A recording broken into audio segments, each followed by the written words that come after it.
morning students, this video is sponsored by Virgin Mary Higher Secondary School Ujjain. Today we will start class 10th social science chapter 16 rural development and employment guarantee scheme, ग्रामीण अर्थव्यवस्था और रोजगार guarantee scheme. We shall learn the need for national rural employment guarantee scheme. इस chapter में हम लोग पढ़ेंगे जो national rural employment guarantee scheme है उसके बारे में कि उसकी क्या आवश्यकता है. And second, objective of the national rural employment guarantee scheme, जो राष्ट्रीय ग्रामीण रोजगार गारंटी योजना है उसका मुख्य उद्देश्य क्या है, क्या ऑब्जेक्टिव है उसका, उसको भी देखेंगे. और साथ ही characteristics of national rural employment guarantee scheme, जो ये जो स्कीम चला रखी है राष्ट्रीय ग्रामीण रोजगार गारंटी योजना, इसकी क्या क्या कैरेक्टरिस्टिक्स हैं, क्या क्या विशेषताएं हैं और special features of the scheme. Works taken up under the scheme, और इसके अंतर्गत कराए जाने वाले कौन कौन से काम हैं इस स्कीम के अंतर्गत वो भी देखेंगे. और साथ ही importance of the national rural employment guarantee scheme, यानी कि जो national rural employment guarantee scheme है उसका क्या इम्पोर्टेंस है, इसको भी आज हम देखेंगे. भारत के जो गांव हैं उनके बारे में गांधी जी ने बहुत सारी बातें कही हैं, जिनमें से कुछ बातें यहाँ दी गई हैं. जैसे कि फर्स्ट है, real India lives in village and not in its cities, मतलब भारत उसके गांव में, शहरों में नहीं बल्कि गांव में रहता है. और सेकंड है, if the villages are harmed India will suffer, यदि गाँव को नुकसान होगा तो भारत को भी नुकसान उठाना पड़ेगा. रियल इंडिया जो है lives in the 7 lakh villages of India, यदि हम सही मायनों में भारत की बात करें तो वो 7 लाख विलेजेस में आपको मिलेगा. क्या हमने कभी सोचने की कोशिश भी की है कि क्या उन लोगों को सही मात्रा में जो है खाने के लिए भोजन मिल पाता है, तन ढकने के लिए कपड़े मिल पाते हैं या नहीं मिल पाते हैं. इस तरह से Thus, real development of India is possible only if the economy of rural area develops. यदि ग्रामीण अर्थव्यवस्था का विकास ही भारत का सच्चा विकास है तो 2011 में जो सेंसस हुआ था उसके अकॉर्डिंग हमको मालूम पड़ा कि भारत की जो है इंडिया की 68.8% जनता जो है या आबादी वो है गांव में रहती है. हमारी आबादी का भी एक बहुत बड़ा भाग जो है वो गांव में ही रहता है और इसीलिए ग्रामीण जो रूरल एरिया है वो इतना सही होना चाहिए था कि लोगों को जो रूरल एरिया में ही एम्प्लॉयमेंट मिल सके और उन लोगों को जो है विलेज से बाहर जाने की ज़रूरत ही ना पड़े. पर ऐसा नहीं हो पाया है. और employment opportunity and other social amenities and basic necessity should be available locally so that migration of rural population could be checked, यानी कि यदि एम्प्लॉयमेंट वहीं मिल जाए उनको, सोशल एमिनिटीज़ जो उनकी सामाजिक आवश्यकता हैं, बेसिक नीड्स हैं, यदि वो वहीं पूरी हो जाती हैं गांव में तो उन्हें ज़रूरत नहीं पड़ेगी कि वो दूसरी जगह जाएं. फिर the need for the national rural employment guarantee scheme, राष्ट्रीय ग्रामीण रोजगार गारंटी योजना की आवश्यकता. 31 दिसंबर 2009 को जो गैजेट आया था उसके अनुसार national rural employment guarantee scheme 2005 का नाम चेंज करके Mahatma Gandhi national rural employment guarantee act 2005 रख दिया गया है.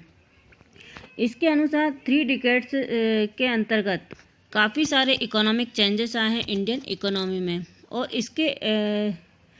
इसके अकॉर्डिंग जो ग्रॉस डोमेस्टिक प्रोडक्ट है उसके अंतर्गत एग्रीकल्चर में, सेकेंडरी एक्टिविटी और सर्विस सेक्टर्स में भी काफ़ी सारा चेंजेस आया है.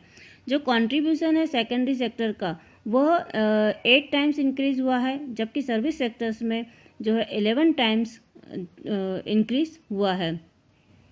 और इसी तरह से एम्प्लॉयमेंट अपॉर्चुनिटी भी इंक्रीज़ हुई है. और जो ग्रामीण अर्थव्यवस्था है, रूरल इकोनॉमी है, वो हमारे बेरोजगारी, अनएम्प्लॉयमेंट को दिखाती है.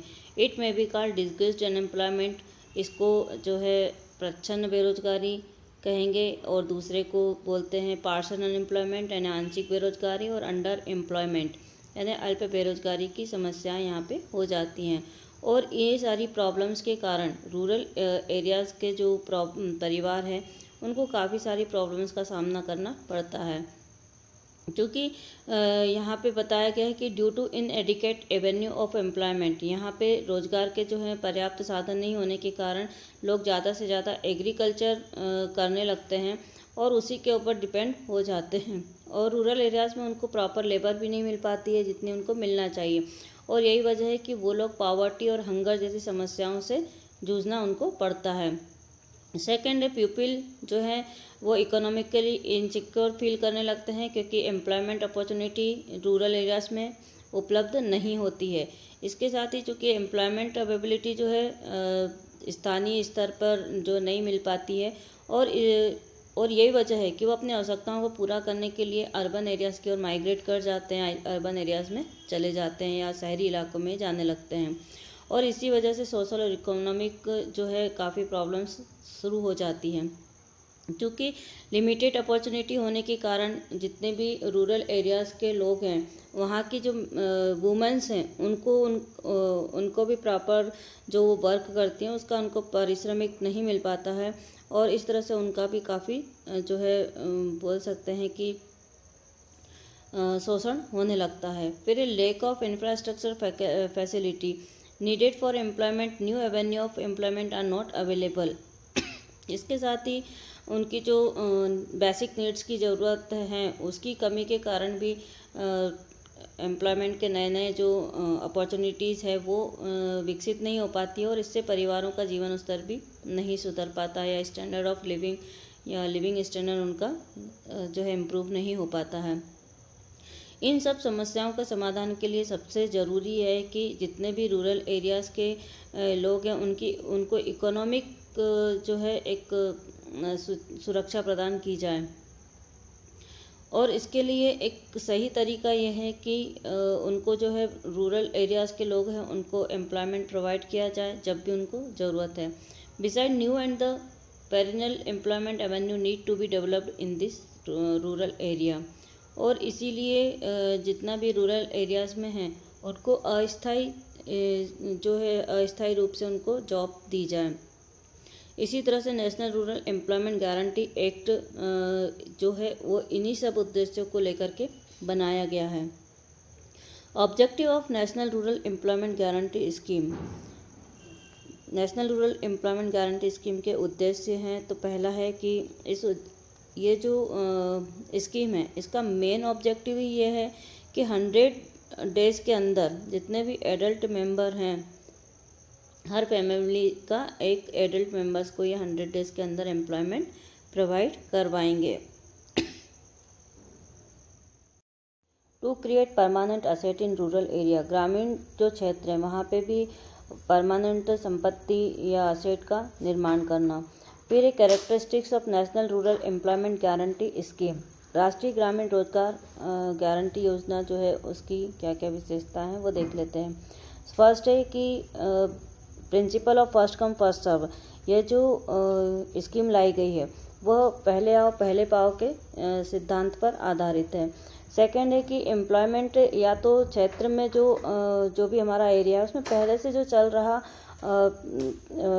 जो भी कार्य चल रहा है उसमें उनको वर्क दिया जाए, या फिर पंचायत स्तर पर भी सेल्फ प्रोजेक्ट में उनको वर्क दिया जा सकता है। इसके अतिरिक्त और भी अदर एजेंसी हैं जिनके द्वारा उनको जो है एम्प्लॉयमेंट उपलब्ध कराया जा सकता है। थर्ड है जब भी आप एम्प्लॉयमेंट प्रदान करेंगे तो इस बात का ध्यान रखा जाएगा कि जो आवेदक है जो एप्लीकेंट है वो उसके घर से 5 किलोमीटर के रेडियस में हो।